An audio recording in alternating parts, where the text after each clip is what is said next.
Break के बाद एक बार फिर से स्वागत है आपका। खबरों का सिलसिला शुरू करेंगे और बात ईरान की। ईरान से इस वक्त की बहुत बड़ी खबर सामने आई है। ईरान के परमाणु ठिकानों पर हमला कर सकता है इजराइल, ये बताया जा रहा है। ईरान की न्यूक्लियर फैसिलिटी को तबाह करने की तैयारी की जा रही है। अमेरिका की खुफिया रिपोर्ट से ये बड़ा खुलासा हुआ है। ट्रंप प्रशासन ईरान से कूटनीतिक समझौता करने की कोशिश में है और उसी बीच यहाँ पर अब ये एक बड़ी खबर सामने आई है, यानी कि यहाँ ईरान पर न्यूक्लियर प्रोग्राम से हटने का दबाव बनाने की ये कोशिश इजराइल कर रहा है। जिस तरीके से राष्ट्रपति डोनाल्ड ट्रंप का प्रशासन ईरान के साथ उसके न्यूक्लियर प्रोग्राम पर कूटनीतिक समझौता करने के मकसद से वार्ता कर रहा है, उसी तरीके से अब यहाँ पर जो इजरायली ऑफिसर्स की सार्वजनिक टिप्पणियां और बातचीत और सैन्य गतिविधियां सामने आई हैं, उससे ये हमला संभावित नजर आ रहा है, यानी कि इस हमले की तरफ इशारा कर रहा है। इसको इस तरीके से भी देखा जा रहा है कि इजराइल की वायुसेना बड़े पैमाने पर सैन्य अभ्यास कर रही है, साथ ही उसने हथियारों की तैनाती पर तेज करना शुरू कर दी है। कुछ अमेरिकी अधिकारियों के मुताबिक ये केवल दबाव की रणनीति हो सकती है ताकि ईरान अपने न्यूक्लियर प्रोग्राम से पीछे हट सके। ऐसे में अगर अमेरिका ईरान की बात सफल नहीं होती है तो इजराइल इसे हमले को अंजाम दे सकता है। अब देखिए किस तरीके से किस रुख की तरफ जाते नजर आएगी। फिलहाल यहाँ पर बड़ी जानकारियां यही सामने आ रही हैं, जिस तरीके से अब ये न्यूक्लियर प्रोग्राम विवाद बन रहा है और उसके बाद ये एक खतरा मंडरा रहा है। नेतन्याहू का पतन, खामेनेई का परमाणु खात्मा।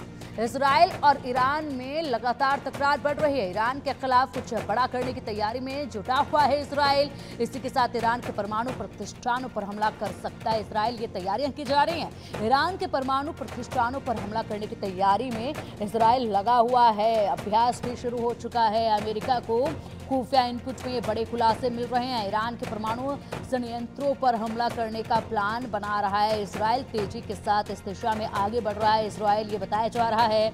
ईरान की न्यूक्लियर फैसिलिटी को तबाह करने के लिए यहाँ पर गतिविधियां तेज होती नजर आ रही है, यह अंदाजा लगाया जा रहा है। ईरान के खिलाफ पिछले कुछ महीनों में इजराइल के तेवर काफी आक्रामक हो चुके हैं। अमेरिका ने इजरायली सैन्य गतिविधियों पर बारीकी से नजर रखी हुई है कि क्या गतिविधियां इजरायली सेना की चल रही है। ऐसे में यहाँ पर बारीकी से नजर रखी हुई है, लेकिन फिलहाल ईरान का जो न्यूक्लियर प्रोग्राम है वो विवाद बन रहा है, क्योंकि जिस तरीके से ईरान और अमेरिका के बीच में वार्ता हो रही है उसको लेकर यहाँ पर कहीं ना कहीं दबाव बनाने की कोशिश जो है वो साफ तौर पर नजर आ रही है। और चलिए आप इसी पर अधिक चर्चा के लिए रुक करेंगे हमारे खास मेहमान का। हमारे साथ defence expert retired colonel Sanjay Sirohi ji. Sir, बहुत स्वागत है आपका इंडिया न्यूज पर। बेहद बड़ी जानकारी सामने आ रही है, बड़ा अपडेट सामने आ रहा है किस तरीके से इजराइल जो है वो ईरान के ऊपर हमला करने की तैयारी है। लेकिन ये हमला जो है इस बार किसी ऐसे वैसे जगह पर नहीं होगा, बल्कि जो हमला किया जा रहा है ये परमाणु ठिकानों को निशाना बनाते हुए किया जाएगा। ऐसा अंदाजा लगाया जा रहा है कि तैयारी जो है अब इजराइल इस दिशा में कर रहा है। इसके पीछे बेहद से कारण बताए जा रहे हैं, लेकिन सबसे पहले हम इस पर बात कर लेते हैं। अमेरिका ईरान की जो बात चल रही है उस पर तो हम बात करेंगे ही, लेकिन सबसे पहले बात इस पर कर लेते हैं कि अगर इस तरह से परमाणु ठिकानों को निशाना इजराइल की तरफ से बनाया जाता है तो मिडल ईस्ट किस तरफ नजर आएगा? क्या ये वर्ल्ड वॉर की तरफ इशारा करेगा? क्योंकि आसान नहीं है परमाणु ठिकानों को टारगेट करना, और अगर ये होता है तो बेहद बड़ी बात होगी। लेकिन इजराइल ने जो गाजा का हसर किया वो भी इस वक्त ध्यान में है। पिंकी जी, सबसे पहले तो मैं आपका धन्यवाद देता हूं। आपने एक अहम मुद्दे के लिए मुझे डिस्कशन के लिए बुलाया है। ये जो है ये बड़ी गहरी समस्या है, और ये गहरी समस्या नेतन्याहू के लिए ज़्यादा गहरी समस्या इसलिए है कि उनको अगर डील हो भी जाती है अमेरिका की और ईरान की, तो वो डील वो कहते हैं it will be a bad deal, या वो उससे खुश नहीं होंगे, सेटिस्फाइड नहीं होंगे। उसकी वजह ये है कि अगर ईरान के पास यूरेनियम रहता है और डील हो जाती है तो वो यूरेनियम से कभी भी एनरिच करके जो है न्यूक्लियर बॉम्ब बना सकता है। और जिस दिन न्यूक्लियर बॉम्ब बन जाएगा, सबसे पहले जो बॉम्ब वो जो इस्तेमाल किया जाएगा, जब भी किया जाएगा, वो इसराइल के ऊपर किया जाएगा। तो इसराइल को इस चीज़ का पूरा अंदेशा है।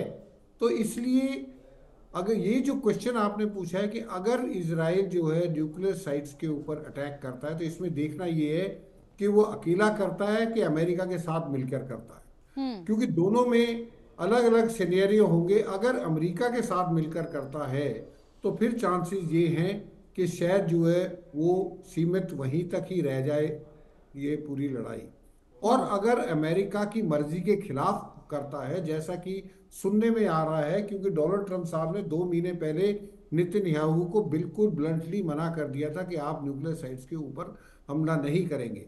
और आप देखेंगे कि अभी जो है डोनाल्ड ट्रंप साहब मिडिल ईस्ट का चक्कर काट के गए हैं, 3 देशों में मिल के गए, वो इसराइल में नहीं गए, वो अपना डिस्प्लेजर शो किया उन्होंने नेतन्याहू को। तो अगर ये इसराइल अकेला ही लड़ाई करता है तो उस मामले में फिर जो है इसराइल को घेरने के लिए बाकी देश भी आ जाएंगे, और फिर हो सकता है ये जो है इसका दायरा लड़ाई का बढ़ जाए। पिंकी जी। हम्म, बिल्कुल सर, आपने बिल्कुल सही कहा कि लड़ाई का दायरा जो है वो बढ़ सकता है, और ऐसे में देखना होगा कि दोनों की ही अपनी अपनी अलग रणनीति जो है वो देखी जाएगी, और अभी भी ऐसा ही देखा जा रहा है। आपने बिल्कुल ठीक कहा कि मिडल ईस्ट का पूरा चक्कर लगाया है डोनाल्ड ट्रंप ने, लेकिन इसराइल का नहीं। यहाँ पर भी बड़ी चीज़ें जो है वो क्लियर हो जाती हैं। अगर बात की जाए तो फिलहाल आपको आने वाले वक्त की स्थितियाँ जो है वो कैसे नजर आ रही हैं, क्या रणनीति जो है वो देखी जा सकती है, कि दबाव जो है वो डालने की कोशिश फिलहाल के तौर पर ये नजर आ रही है, क्योंकि परमाणु ठिकानों पर जैसे कि पहले भी बात हुई, तो कितनी इसकी संभवता नजर आ रही है, या फिर ये वाकई में दबाव जो है वो बनाने की रणनीति जो इनके इसके पीछे मानी जा रही है वो कामयाब हो जाएगी?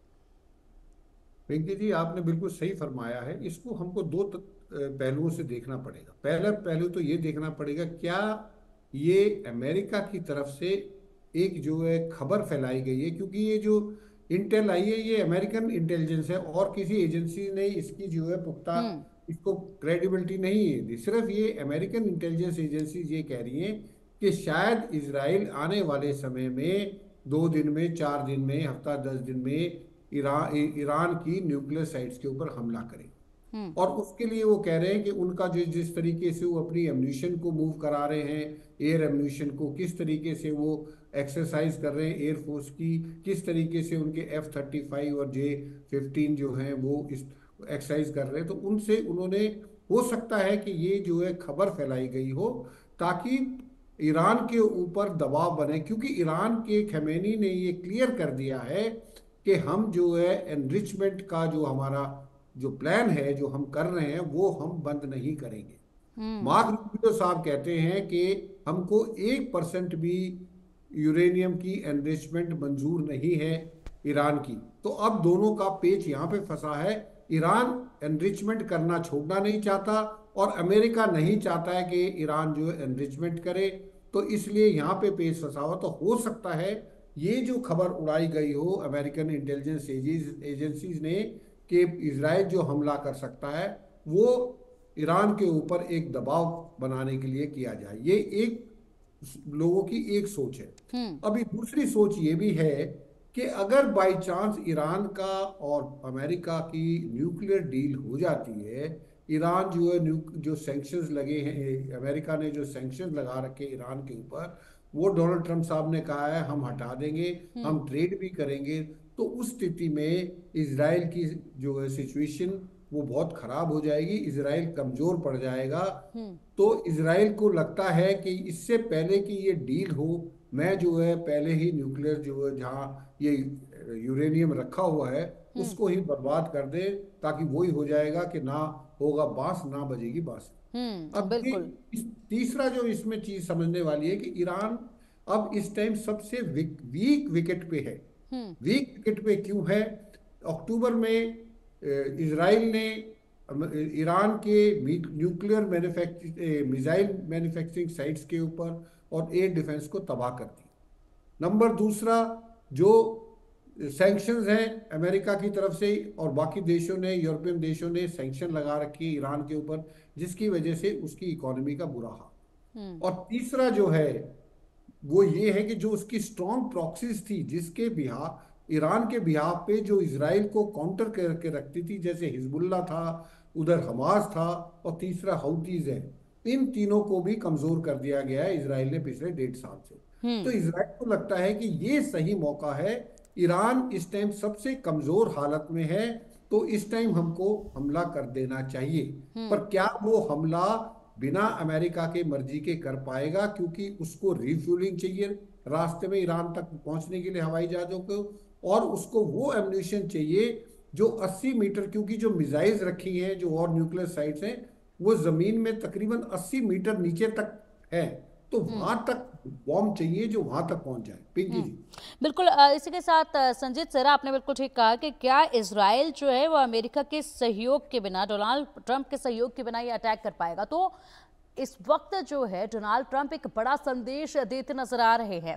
संदेश वो दे रहे हैं कि मैं अपने जो पड़ोसी मुल्क हैं, जो आसपास के जो देश हैं, उनके बीच में समन्वय बनवा रहा हूं, उनके बीच में जो युद्ध चल रहे हैं उनको खत्म करने की दिशा में काम कर रहा हूं। और अब ऐसे में यहां पर परमाणु ठिकानों पर अटैक करने के लिए इजराइल का सहयोग करना, मुझे नहीं लगता कि ये इतना आसान डिसीजन होगा जिसको ऐसे ही ले लिया जाए और अटैक जो है वो कर दिया जाए, क्योंकि पूरी दुनिया में जो अब इस एक इमेज क्रिएट करने की कोशिश डोनाल्ड ट्रंप की देखी जा रही है, ये बिल्कुल इसके विपरीत हो जाएगा। बिल्कुल पिंकी जी, ये डोनाल्ड ट्रंप साहब की जब इलेक्शंस थे तब भी उन्होंने साफ किया था कि मैं ये इजराइल और हमास की लड़ाई बंद करा दूंगा और 24 घंटे में यूक्रेन की और रशिया की लड़ाई भी बंद करा दूंगा। हम्म। और बल्कि उन्होंने तो यहाँ तक कहा था कि अगर मैं प्रेसिडेंट होता तो ये लड़ाइयाँ होती नहीं। हम्म। उनका जो मनसा ठीक है, लेकिन उनकी मनसा में भी उनका पर्सनल इंटरेस्ट है। वो ऐसा नहीं है कि वो यूक्रेन और रशिया के फायदे के लिए कर रहे हैं या इजराइल और हमास के। उनका अपना इंटरेस्ट है। हम्म। उनका यूक्रेन और रशिया के में तो इंटरेस्ट साफ है कि उनको जो है क्रिटिकल मिनरल्स जो है डील करनी थी यूक्रेन के साथ, इसलिए वो जो है इसका इन दोनों का दोस्ती कराना चाहते थे। हम्म। दूसरा उनका ये भी था कि इसराइल को जो है मदद की जाए। सीज फायर हो गई थी, उसके बावजूद भी सीज फायर को तोड़ा गया 2 महीने बाद, और हमास का इतना बुरा हाल कर दिया है।